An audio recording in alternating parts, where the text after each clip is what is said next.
వారిని విడిపించమని ఫరోతో మోషే మాట్లాడుతున్నప్పుడు ఫరో యొక్క హృదయం కఠినమైపోయి ఆయన వారిని విడిపించకుండా రకరకాలైనటువంటి సాకులు చెప్తూ ఫరో ఇజ్రాయేలు ప్రజలను వెళ్ళనివ్వకుండా ఉండేవాడు.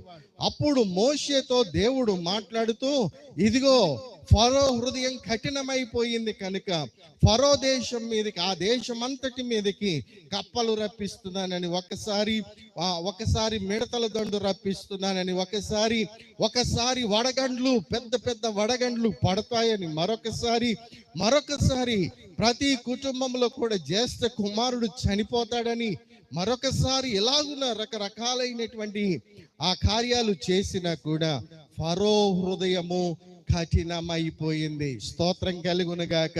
హల్లెలూయా. కఠినమైపోతూ ఉన్నప్పుడు కూడా దేవుడు తన ప్రజల యందు ప్రీతి కలిగినటువంటి వాడు కనుక